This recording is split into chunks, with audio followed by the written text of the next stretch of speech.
MAEF को मजीद इख्तियारात दिए जाने पर इत्तेफाक। अक़लियती उमूर के करकजी वजीर रहमान खान की सदारत में हुई मीटिंग में लिया गया फैसला। दहशतगर्दी के नाम पर मुल्क में बेकसूर मुस्लिम नौजवानों की गिरफ्तारी काबिले तशवीश। यूपी के वजीर आला अखिलेश यादव ने मुस्लिम मसाइल के हल की कराई यकीन दहानी। और फिलिस्तीन की हिम्मत और हौसले ने तोड़ा इजराइल का गुरूर। गजा पर हमले के 5 दिन बाद सुलह के लिए तैयार इजराइल। आदाब, मैं हूं वंदना चंदेल। पेश खिदमत है मंजरनामा और अब खबरें तफसील से। दिल्ली के बटला हाउस चौक पर मुस्लिम नौजवानों की गिरफ्तारियों के खिलाफ लोक जनशक्ति पार्टी के कौमी जनरल सेक्रेटरी अमानतुल्लाह खान ने गैर मुअय्यना मुद्दत के लिए भूख हड़ताल शुरू कर दी है। अमानतुल्लाह ने कहा कि मुल्क भर में मुस्लिम नौजवानों की गिरफ्तारी और उन्हें परेशान करने के मामले से मुसलमानों में जबरदस्त नाराजगी है। इस भूख हड़ताल में LJP के सदर रामविलास पासवान ने भी हिस्सा लिया। इस मौके पर जनाब पासवान ने कहा कि बटला हाउस एनकाउंटर से कई शुकूक पैदा हो रहे हैं, इसीलिए इस एनकाउंटर की सच्चाई लोगों के सामने आनी चाहिए। अपने खिताब में जनाब अमानतुल्लाह ने कहा कि दहशतगर्दी एक बड़ा मामला है, लेकिन इस नाम पर महज मुसलमानों को परेशान करना सरासर गलत है। मुस्लिम नौजवानों में इससे दहशत का माहौल है।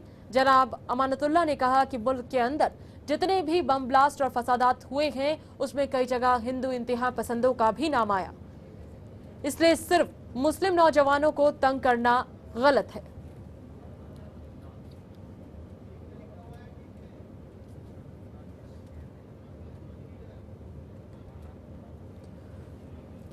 और इस वक्त LJP नेता अमानतुल्लाह खान साहब हमारे साथ हैं। अमानतुल्लाह जी, बहुत बहुत खैर मकदम है आपका चैनल पर न्यूज पर। क्या कहेंगे आप मुस्लिम नौजवानों के साथ जिस तरीके का व्यवहार हो रहा है, खासकर उस सूरत में जब वो बेकसूर होते हैं, कई बार उन्हें तब भी शक और शुबा के केस में ही उन्हें गिरफ्तार कर लिया जाता है, हिरासत में रखा जाता है, कई बार टॉर्चर किया जाता है उनके परिवारों को भी। जी देखिए, हम लोग जो है बटला हाउस के अंदर आतंकवाद के नाम पर जो नौजवान मुसलमानों की गिरफ्तारी हो रही है उसको लेकर हम भूख हड़ताल, गैर मुअय्यना मुद्दत की भूख हड़ताल पर बैठे हैं। क्योंकि हम जानते हैं कि जितने भी लोग अपने पहले केसेस चले हैं उन सब में लोग बरी हुए हैं और जो लोग केस चल रहे हैं उनमें कोई अभी तक सबूत नहीं पाया गया।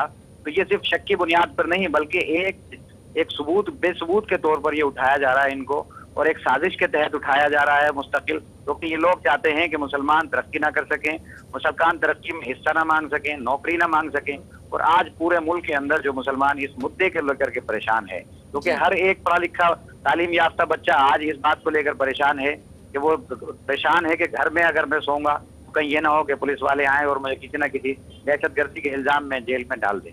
तो ये इस बात को लेकर हम भूख हड़ताल में हम लोग चाहते हैं, हम आतंकवाद के सपोर्ट में नहीं है, हम आतंकवाद के खिलाफ हैं, लेकिन हम इस बात को लेकर बैठे हैं कि जो भी आतंकवाद के जिम्मेदार हैं आप उनको भी पकड़िए। तो ये बेकसूरों को आप पकड़ रहे हैं तो ये तो मुल्क के लिए ज्यादा खतरा है। तो हम चाहते हैं कि आप फास्ट ट्रैक कोर्ट कायम करें, जिसमें डे बाय डे सुनवाई हो और जो लोग हैं इनको जल्द इंसाफ मिल सके। अगर ये कसूरवार हैं तो लेकिन अमानतुल्लाह साहब, क्या आपको इस बात का यकीन है कि जिस तरीके से आप लोग भूख हड़ताल कर रहे हैं, मुजाहिरा कर रहे हैं, इससे कुछ बात बनेगी? क्योंकि कहीं ना कहीं इसके लिए लाखे अमल की जरूरत तो है ही, महज भूख हड़ताल से बात बनेगी, इस बात का आपको यकीन है?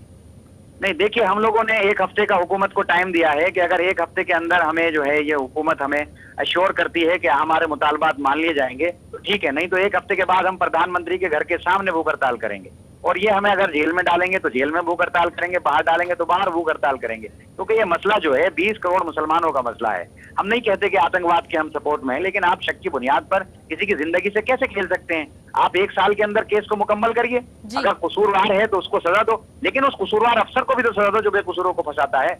आप उसको क्यों नहीं बताते? और हम लोग चाहते हैं कि जो इंडियन मुजाहिदीन के नाम पर जो लोगों को उठाया जा रहा है उसके ऊपर पार्लियामेंट के अंदर व्हाइट पेपर लाए। कहाँ से इंडियन मुजाहिदीन पैदा हो गया, कहाँ से आया, कहाँ इसका ऑफिस है, ये सब इनको मालूम होगा तो व्हाइट पेपर क्यों नहीं लाते? तो सिर्फ शक की बुनियाद पर। और एक चीज और है, देखिए DK बासु गाइडलाइन है सुप्रीम कोर्ट की, उसको कोई भी थाना, कोई भी पुलिस वाला उसको इम्प्लीमेंट नहीं करता। उसके अंदर कहा गया है कि वर्दी के अंदर पुलिस वाला होगा, उसका टैग उसके ऊपर लगा होगा, डेजिग्नेशन होगा, जिस थाने के अंदर जाएगा, जिस एरिया के अंदर जाएगा, वहां के लोकल थाने को इन्वॉल्व करेगा। वो ऐसा कुछ नहीं करते ये लोग। वहां पर थाने के अंदर एंट्री करे रजिस्टर के अंदर 21 FIR के तहत हम उसको उठाने के लिए आए हैं, लेकिन ऐसा ये लोग नहीं करते। अगर हम लोग इम्प्लीमेंट की बात करते हैं तो ये कहते हैं कि कानून को अपने हाथ में ले रहे हैं और ये मुजरिमों को और दहशतगर्दों को सपोर्ट कर रहे हैं, उल्टा हमको कहा जाता है। बिल्कुल अमातुल्लाह साहब, इस तरीके की बातें कही जाती हैं और आपने कहा भी कि एक जो कोशिश है वो आप कर रहे हैं, उम्मीद भी कर रहे हैं कि कोशिश कामयाब हो। एक डेडलाइन भी आपने सरकार को दी है, लेकिन आपको लगता है कि जिन लोगों के फेवर में आप ये सब कुछ कर रहे हैं वो वाकई में निर्दोष है? क्योंकि अपने आप को साबित करने के लिए, तमाम लोगों को सही साबित करने के लिए आपको भी कुछ तर्क रखने होंगे। नहीं, देखिए हम लोग ये नहीं कहते कि वो निर्दोष हैं, लेकिन अगर 20 साल बाद, 30 साल बाद, 40 साल बाद अगर वो बेकसूर साबित हुआ, मैं कहता हूं उसमें से 10 लोग हैं, 10 में से 4 कसूरवार पाए गए और 6 बेकसूर पाए गए, तो उन 6 की जो जिंदगी बर्बाद हुई उसका जिम्मेदार कौन होगा? हम चाहते हैं फास्ट ट्रैक कायम करो, डे बाई डे सुनवाई करो, 1 साल के अंदर मुकम्मल करो, और जैसे दूसरे केसेस में आप जमानत देते हैं इसमें भी आप जमानत दो। आप UAPA एक्ट के अंदर जमानत का संविधान क्यों नहीं है, संविधान क्यों नहीं है? UAPA एक्ट के अंदर क्यों नहीं देते ये लोग जमानत? तो हम तो चाहते हैं कि UAPA एक्ट जो है इसका गलत इस्तेमाल हो रहा है, इसको खत्म किया जाए। बिल्कुल, तो काफी कुछ आप कह रहे हैं और जिस तरीके से आपकी पार्टी और आपने कहा, हम उम्मीद करते हैं कि जल्द ही वो तमाम नौजवान जो इस मामले में शक और सुबह के आधार पर ही हिरासत में लिए गए, जिनके बारे में शायद पुलिस के पास कोई सबूत न जाने है भी या नहीं है, जैसा आपने भी कहा कि कई चीजें हैं, ऐसा लगता है सरकार और पुलिस जो है उनका गलत इस्तेमाल करती है। क्या आपकी पार्टी इन तमाम मुद्दों को संसद में उठाएगी? आपने कहा PM आवास के आगे आप जरूर मुजाहिरा करेंगे, लेकिन क्या संसद में भी इन चीजों को आप उठाएंगे? नहीं, अभी हमने कल भी, पासवान जी ने कल भी कोशिश की है वहां पर, लेकिन संसद चल ही नहीं रहा है। और हम लोग तो क्योंकि इतनी बड़ी ताकत में तो हम है नहीं, हमारा एक MP है और दूसरे लोगों से हमने बात की है, PM से बात की है, मिलने के लिए टाइम मांगा था कल, आज की डेट में, लेकिन अभी तक टाइम नहीं मिला है। और संसद में जैसे ही संसद खुलेगा सबसे पहले मुद्दा ये होगा, और ये लोग हम बिल्कुल संसद में इसको उठाएंगे, और हम लोग उस वक्त तक, जब तक इंसाफ ना मिले उस वक्त तक हम खामोश नहीं बैठेंगे। ये तो कतई तौर पे इनको ये जो गिरफ्तारियां शक की बुनियाद पर एक खास एक तबके को निशाना बनाकर जो की जा रही हैं, ये तो रोकना पड़ेगा इनको। अगर ये रोकेंगे नहीं तो मुस्तकिल हम सड़कों पर बैठेंगे, एहतजाज करेंगे, जो हमसे पड़ेगा हम करेंगे। बिल्कुल अमातुल्लाह साहब, जो अपोजिशन पार्टियां हैं जो आपके अपोजिट हमेशा कुछ ना कुछ कहती आई हैं, अब वो लोग अक्सर ये इल्जाम लगाते हैं कि आपकी पार्टी सियासी रोटियां सेकने का काम करती है, जब कोई मुद्दा नहीं होता तो कहीं भी कुछ भी उठाकर शुरू हो जाते हैं। इस तरीके के इल्जामों के बारे में क्या कहेंगे आप? नहीं, ऐसा कुछ नहीं है। देखिए, ये सियासी मुद्दा नहीं है। हम लोग भूख हड़ताल पर बैठे हैं, खालिस रोटी सेकने के लिए नहीं बैठे। हम लोग भूखे प्यासे, वो लोग जिनके बच्चे जेलों में बंद हैं वो भी मेरे साथ मौजूद हैं, अब्दुल रहमान साहब मौजूद हैं, निसार साहब मौजूद हैं, शकील के वालिद मौजूद हैं। तो ये लोग पूरे हिंदुस्तान भर से लोग आ रहे हैं, ये सपोर्ट दे रहे हैं। खालिस हम रोटियां नहीं सेक रहे, ये हमारे जज्बात से जुड़ा हुआ मुद्दा है, इसमें हमारे बच्चे मौजूद हैं। हम लोग ये नहीं, हम तो उस तबके के साथ जुड़े हुए हैं जिसके साथ गलत हो रहा है, और यहाँ गलत हो रहा है तो वो लोग भी आना चाहिए उनको साथ। बाकी ये बात कह देने से क्या होता है कि रोटियां सेक रहे हैं, रोटी नहीं सेकी जा रही है, तो एक मुद्दा है, उस मुद्दे के गलत हो रहा है। या तो वो ये कहें कि नहीं ये ठीक हो रहा है, ये सब गिरफ्तारियां ठीक हो रही हैं, कहीं गलत नहीं हो रहा है, ये जितने लोग पकड़े जा रहे हैं ये सब आतंकवादी हैं। तो फिर अगर ये सारे आतंकवादी हैं तो बेकसूर साबित क्यों होते हैं? और अगर बेकसूर साबित होते हैं तो उनके साथ सरकारी नौकरी उनको क्यों नहीं दी जाती? सरकार उनको रिहेबिलिटेशन क्यों नहीं करती? सरकारी उस अफसर को जो अफसर गलत फंसाने वाला उसकी सजा क्यों नहीं देती? ये कहें ये लोग जो हमारी अपोजिशन पार्टियां हैं कि नहीं ये सब ठीक हो रहा है, बिल्कुल, बहुत वाजिब मुद्दे आपने उठाए हैं इस पूरे मामले से जुड़े हुए अमातुल्लाह साहब, और हम उम्मीद करते हैं कि जो मुहिम आप लोग चला रहे हैं वो वाकई में कारगर हो। जल्द ही सरकार इस ओर ध्यान दे और कम से कम कहीं ना कहीं फास्ट ट्रैक कोर्ट जो है वो जल्द से जल्द ऐसे मामलों के लिए तैयार किए जाएं, ताकि जल्द जो मामला है वो सुलझे, कुछ ना कुछ उसका रिजल्ट जो है आए, लोगों को ज्यादा लंबी जो सजा है ना भुगतनी पड़े। बहुत बहुत शुक्रिया आपका हमसे बातचीत के लिए। उर्दू अकेडमी के कयाम की सिमत में एक रिपोर्ट CM विजय बहुगुणा को सौंप दी गई है। इस रिपोर्ट में रियासत में जल्द से जल्द उर्दू अकेडमी के कयाम की सिफारिश की गई और कहा गया कि अकेडमी को सकाफत महकमा के तहत रखा जाए। रिपोर्ट जो है तैयार हो गई है और हम कुछ ही क्षणों में मुख्यमंत्री को पेश कर देंगे।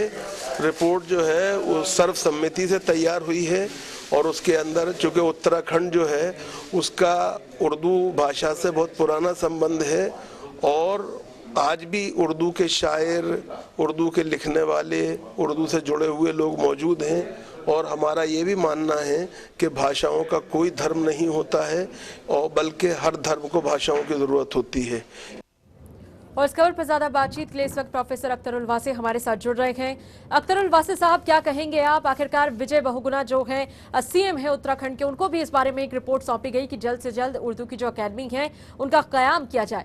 लगता है आपको इस रिपोर्ट को सौंपने के बाद कुछ फायदा होगा, क्योंकि इससे पहले भी तमाम इस तरीके की रिपोर्ट जो है वो सबमिट करती जाती रही है, लेकिन उसके बावजूद कहीं कोई नतीजा नहीं निकला बहुत बेहतर तरीके से। नहीं, देखिए, ऐसा मुझे तो कोई फायदा नहीं होना जाती तौर पे, व्यक्तिगत रूप में जो फायदा, जो पूरी कोशिश है वो ये है कि उर्दू एकेडमी कायम हो जाए। और मुझे मोहतरम वजीर आला उत्तराखंड जनाब विजय बहुगुणा साहब की नीयत और नीति दोनों में कोई शुबा नहीं है, क्योंकि उन्होंने जिस तरह मुझे ये जिम्मेदारी सौंपी और जिम्मेदारी सौंपने के बाद उन्होंने कहा कि 2 महीने के अंदर हम चाहते हैं कि ये रिपोर्ट आ जाए, तो जो उन्होंने, वरना वो ये भी कह सकते थे कि ठीक है आराम से रिपोर्ट कीजिए, लेकिन उन्होंने हमसे 2 महीने का टाइम दिया। और हमें खुशी है कि हमें 30 नवंबर तक का जो टाइम था उससे 4 दिन पहले ही हमने उन्हें रिपोर्ट दे दी। और उनकी नीयत और नीति दोनों जो हैं उसमें कितनी पुख्तगी है इसका अंदाजा ऐसा हो सकता है कि कल उन्होंने फौरन ही ऐलान कर दिया उसी वक्त कि 2 चीजें मैं उनकी अभी मंजूरी देता हूँ। देहरादून में उर्दू एकेडमी का हेडक्वार्टर रहेगा, सदर मुकाम, और दूसरे ये कि जो उसका वो वजारत अक़लियती बहबूद के तहत नहीं रहेगी, अल्पसंख्यक विभाग के तहत नहीं रहेगी, बल्कि संस्कृति कल्चर के तहत रहेगी। तो 2 बातों का उन्होंने फौरन ऐलान।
भरोसे की आड़ में क्या है झोल? आरओसी गोवा क्यों करा रही है जांच? देखिए हमारी खास पेशकश साईं प्रसाद प्रॉपर्टीज का सच, आज शाम 7 बजे सिर्फ चैनल 1 न्यूज पर।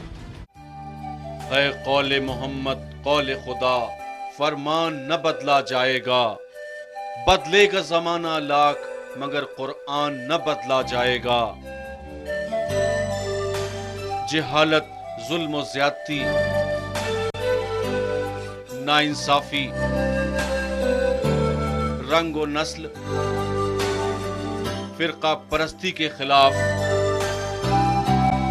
बुलंद होने वाली आवाज कुरान पाक के वाकयात की रोशनी में हिंदुस्तान की तारीख में पहली बार देखिए हमारा खास प्रोग्राम सदाए हक, सिर्फ चैनल 1 न्यूज पर। बिल्लाहि मिनश शैतानिर रजीम।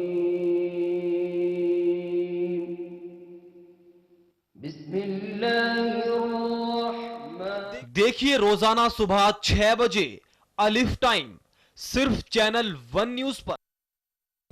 शिवसेना के मरहूम रहनुमा बाल ठाकरे को लेकर सोशल नेटवर्किंग साइट फेसबुक पर तबसरा करने वाली 2 लड़कियों को गिरफ्तार करने के मामले में लापरवाही बरतने पर सरकार ने थाने के पुलिस एहलकार और सीनियर पुलिस इंस्पेक्टर को मुअत्तल कर दिया। उधर बॉम्बे हाई कोर्ट ने मामले को ठीक से न देखने के सबब फर्स्ट क्लास मजिस्ट्रेट का तबादला कर दिया है। गौरतलब है कि शिवसेना चीफ बाल ठाकरे की आखिरी रसूमात के दिन 18 नवंबर को 21 साला शाहीन डाढ़ा ने ठाकरे का नाम लिए बगैर फेसबुक पर तबसरा किया था, जिसे उसकी दोस्त रेनू ने लाइक करके शेयर किया था। इससे मुतासिर होकर मुकामी शिवसेना रहनुमा ने उनके खिलाफ लोगों के जज्बातों को भड़काने की शिकायत दर्ज करा दी थी। इतना ही नहीं, शाहीन के चचा ने क्लिनिक में कुछ लोगों ने घुसकर तोड़फोड़ भी की थी। इस मामले में पुलिस ने दोनों लड़कियों को गिरफ्तार कर लिया था, जिसके बाद मुल्क भर में आजादी इजहार के मुद्दे पर बहस छिड़ गई थी।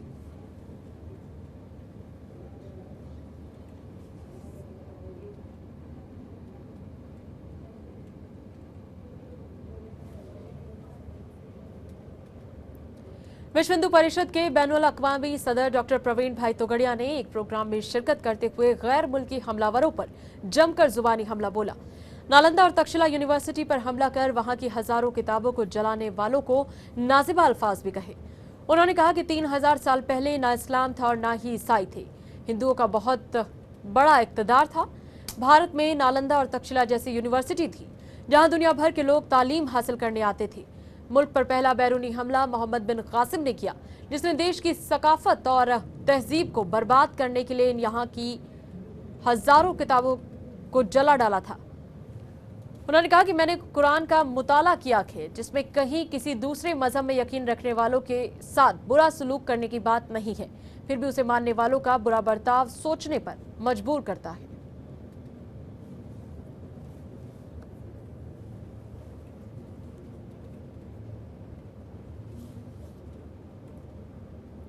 बुलंदशहर में अब्दुल हाकिम हत्याकांड मामले में बॉलीवुड स्टार आमिर खान ने इंसाफ की मांग की और अब्दुल के हत्यारों को जल्द से जल्द गिरफ्तार कर सजा देने को कहा। आमिर अपनी फिल्म तलाश के लिए प्रमोशन करने मेरठ पहुंचे थे, जिस दौरान उन्होंने पुलिस अधिकारियों से हाकिम की पत्नी और बेटी की सुरक्षा सुनिश्चित करने की अपील की।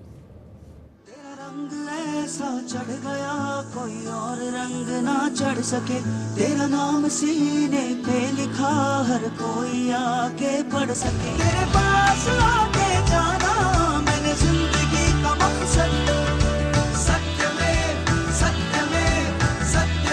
पर्दे पर सामाजिक मसाइल को शिद्दत से उठाने और उसे अंजाम तक पहुंचाने वाले अदाकार आमिर खान हकीकत में कुछ इसी अंदाज में नजर आए। बुलंदशहर में हॉरर किलिंग का शिकार हो चुके अब्दुल्ला हाकिम की मौत ने उन्हें काफी धक्का पहुंचाया है। उन्होंने हाकिम के कातिलों को जल्द से जल्द गिरफ्तार कर सख्त सजा दिलाने और बेवा महविश और बेटी की हिफाजत को यकीनी बनाए जाने का मुतालबा किया। आमिर खान अपने शो सत्यमेव जयते के जरिए सामाजिक बुराइयों के खिलाफ आवाज उठाते रहे हैं। ऐसे ही एक शो में उन्होंने आशिक जोड़ों के खिलाफ ख्वाब पंचायतों के तुगलकी फैसलों की मजम्मत की थी। ऐसे ही एक शो का हिस्सा अब्दुल्ला हाकिम भी बने थे। 22 नवंबर को अब्दुल्ला हाकिम को बुलंदशहर के आदौली में 5 लोगों ने गोली मारकर हलाक कर दिया। हाकिम की बीवी महविश ने अपने रिश्तेदारों पर कत्ल का इल्जाम लगाया। ऐसे में आमिर खान ने कानून से मुजरिमों के खिलाफ सख्त कार्रवाई की गुहार लगाई है। अब्दुल्ला हाकिम कत्ल के मुलजिमों के खिलाफ सख्त कार्रवाई की मांग करके आमिर ने एक बार फिर झूठी शान की खातिर की जाने वाली हलाकतों के खिलाफ अपनी आवाज बुलंद की। ऐसे में ये हाकिम की बीवी और उसके अहले खाना को इंसाफ की उम्मीद जगी है। Bureau report, channel 1 news. तो आमिर खान अब लगातार अपने एक शो के जरिए इस तरीके की मुहिम चलाते रहे। इस बीच में अब ये भी उनकी एक नई मुहिम है और इस मुहिम में जिस तरीके से उन्होंने हाकिम के परिवार वालों को लेकर ये बात कही कि उनकी बेटी और उनकी पत्नी की हिफाजत जो है उसे सुनिश्चित किया जाना चाहिए, ये पूरी तरीके से राज्य सरकार की जो जिम्मेदारी है उसके बारे में भी उन्होंने जिक्र किया। फिलहाल इस पर ज्यादा बातचीत के लिए हमारे साथ जुड़ रहे हैं रूज आलम। रूज, क्या कुछ कहा है यहाँ पर आमिर खान ने? जी बिल्कुल, देखिए मैं आपको बताना चाहूँगा, कल मेरठ में आमिर खान अपनी फिल्म के प्रमोशन को लेकर आए थे और उसी के साथ साथ उन्होंने मेरठ के एसएसपी से मुलाकात की और महविश और अब्दुल को लेकर उन्होंने एक बातचीत करी। ये बातचीत उन लोगों के बीच में काफ़ी देर तक चली और उसमें उन्होंने महविश को इंसाफ दिलाने के लिए पूरी जिद्दोजहद करी है। और मेरठ में पत्रकारों से बातचीत करते हुए उन्होंने साफ तौर पर कहा है कि वो इस लड़ाई को आगे तक लेके जाएंगे और महविश को इंसाफ दिलाएंगे। बिल्कुल, बहुत बहुत शुक्रिया आपका इस बातचीत के लिए रूज आलम। तो आमिर खान की मुहिम और इस मुहिम के जरिए एक बार फिर हॉरर किलिंग के खिलाफ आमिर ने अपनी जो आवाज है वो बुलंद करते हुए कहा कि हाकिम हत्याकांड में जल्द ही गिरफ्तारी होनी चाहिए, दोषियों को सजा मिलनी चाहिए। मुस्लिम स्टूडेंट ऑर्गेनाइजेशन ऑफ इंडिया से इस बात पर हैरत और अफसोस का इजहार किया है कि मुसलमानों की खैर खवाही का दावा करने वाले चंद अफराद किस तरह मोदी को माफ करने का सौदा कर रहे हैं। एमएसओ के जनरल सेक्रेटरी शहनवाज वारसी ने इस पर शदीद अमल का इजहार करते हुए कहा कि नरेंद्र मोदी के लिए बड़ी से बड़ी सजा भी कम है और हमें यकीन है कि आईन हिंद के मुताबिक इसे अपने अमल की सजा जरूर मिलेगी।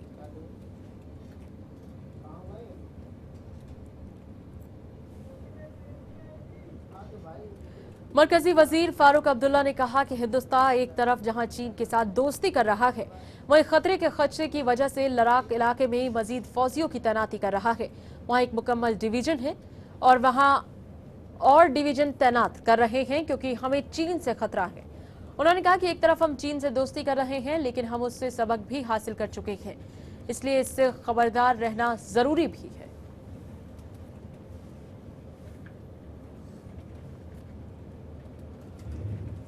बिजली नहीं तो बिल नहीं, ये नारा देते हुए मचिया महल के मेंबर असेंबली शोएब इकबाल ने मुस्लिम अक्सरती इलाकों में जानबूझकर बिजली की तकफीक किए जाने और उन पर बिला सबब बिजली चोरी का इल्जाम लगाए जाने के खिलाफ अपना एहतजाज दर्ज कराने के लिए 30 नवंबर को शीला दीक्षित की रिहाइश गाह का घेराव करने का ऐलान किया। 12 घंटे तक बिजली की गैर एलानिया तकफीक की जा रही है, जिसके सबब लोगों में गमो गुस्सा है। ऐसा पहली बार हुआ कि मुहर्रम के बावजूद जामा मस्जिद और मटिया महल इलाके में पूरा दिन बिजली गुल रही।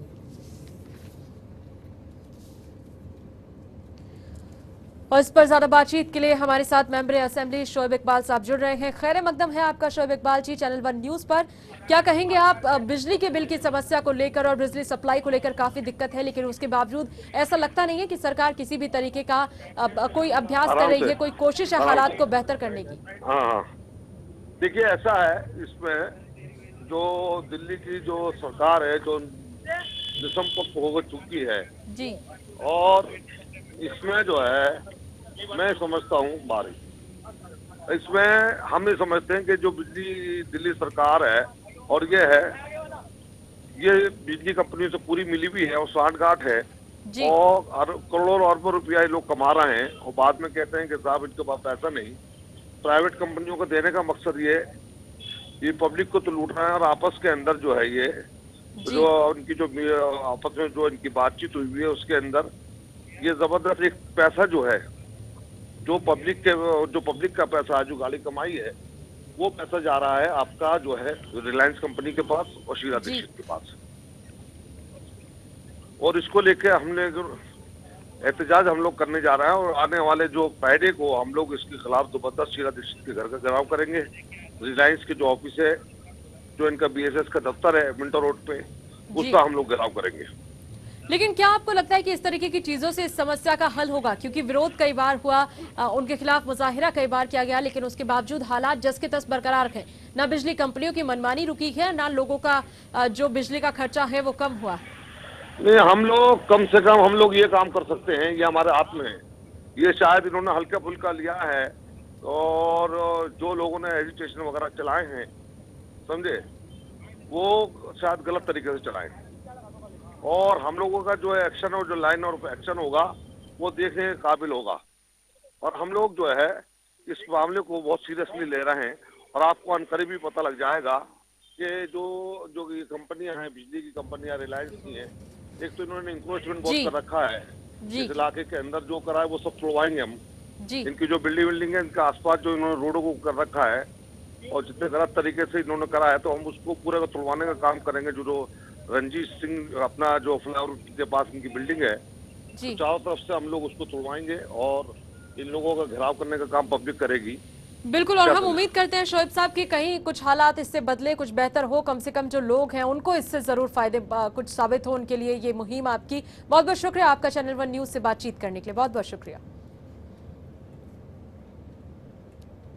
अक़लियती तालिबात को स्कॉलरशिप और अक़लियती इदारों को माली इमदाद फराहम करने वाली वजारत वराए अक़लियती उमूर की तंजीमी बॉडी MAEF को मजीद इख्तियारात और उसके दायरे को वसी करने के लिए फाउंडेशन की जनरल बॉडी की मीटिंग में आला सतही कमेटी बनाने पर इत्तेफाक राय हुआ है।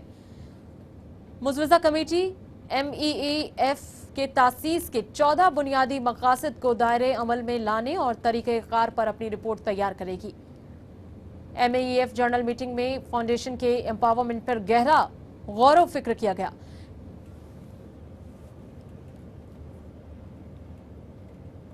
मंजरनामा में फिल वक्त के लिए इतना ही। छोड़े जाते हैं आपको खूबसूरत नाते पाक के साथ। मुझे दीजिए इजाजत। अल्लाह हाफिज।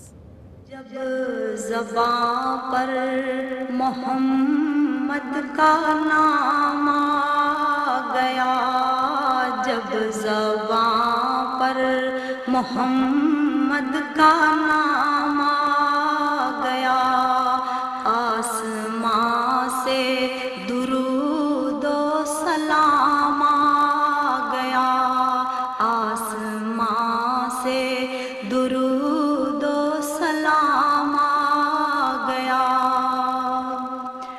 सोज़े फुरक़त से दिल जब परेशान हुआ, सोज़े फुरक़त से दिल जब परेशान हुआ, लब पे ला तकना तू का पयाम आ गया, लब पे ला तकना तू का पयाम आ गया। जब ज़बां पर मोहम्मद का नाम आ गया, आसमां से दुरूद व सलाम आ गया। जब बढ़ी हद से दीदार की तशनगी, जब बढ़ी हद से दीदार की तशनगी, रूबरू मेरे माहे तमाम आ गया, रूबरू मेरे माहे तमाम आ गया।